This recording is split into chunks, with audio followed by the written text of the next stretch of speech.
Hello, good day mga boss. Choy ulit ng DIY Kurips. So ngayon, mag-upgrade lang tayo ng side mirror. Yan. So ang binili ko is round type na chrome stem. Dahil magkakabit din tayo ng ganito, no? Yung 360 na adapter. Yan. Rotatable yan. Tapos may extension pa nga nakasama. Yung iba kasi wala nang ganito. Basta yung iba walang ganito. Hanggang dito lang. So ito, pwede naman to ikabit nyo para mas mataas yung side mirror nyo. Pwede nyo rin tanggalin para bumaba ng konti. Pero yung ibang nabibiling ganito, lalo na yung ARM kung di ako nagkakamali, walang ganito. Pero ito kasi meron. Tsaka mas mura to compare sa ARM. Ang brand nito ay ito, Hotspeed. Mas mura yung Hotspeed compare sa ARM. Pero parehas naman silang CNC cut. Yan. Yan, no. Maganda yung pagkakakat sa kanila.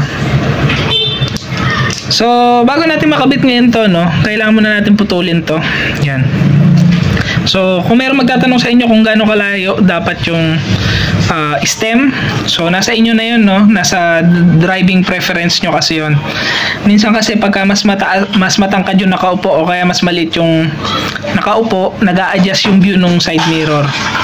Pero sa akin kasi ang gagawin ko, ikakat ko lang siya dito sa may elbow part. So, okay na yung mahaba siya. Kung nahabaan kayo, pwede nyo pang bawasan ng bawasan.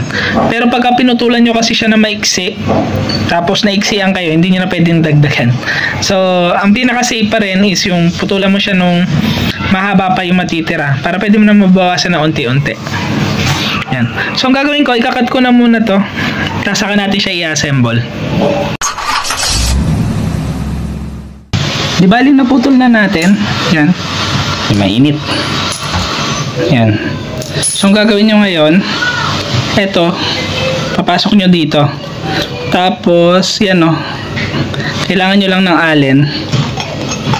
Pagpasok nyo dyan, sisikipan nyo lang ng allen wrench yan. Yan. Tapos, ito naman, ito na yung papunta dun sa side mirror natin. Yung sa side mirror slot. So, tatanggalin nyo yung stock na side mirror nyo. Ito yung ipapalit nyo. Pero ito, yung riser, tatanggalin ko na to. Itong adapter. Pwede yan. So, ikakabit ko na muna itong dalawa, no? Tapos papakita ko sa inyo pagka nakabit na.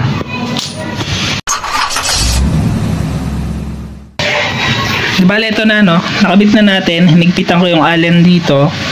Tapos, tinanggal ko na itong adapter. Yan. Yung riser. Di bali ito, directly nyo na ito ikakabit dun sa side mirror slot nyo. Di bali mas mababa siya. Yan. Tapos yan is rotatable yan, 360. Paikot-ikutin nyo pwede. Yan. So ganyan yung magiging itsura nya. Ngayon, kakabit ko na to doon sa NMAX ko. Tapos check natin, no, kung maganda yung itsura nya.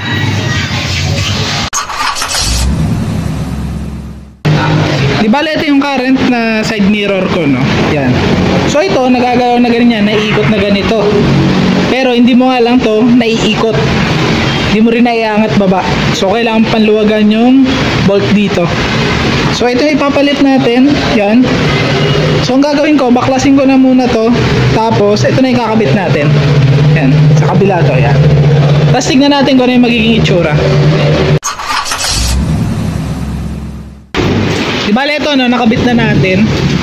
So bumagay siya doon sa brake master natin kasi silver din, pati dito sa handle grip. So silver na siya ngayon lahat. Pati yung sa kabila. Yan. So ganyan yung magiging itsura niya. So okay din, ano, kahit na bilog yung pinaka side mirror natin. So tapusin ko na tong video na to, no. Ingat kayong lahat, ride safe. God bless.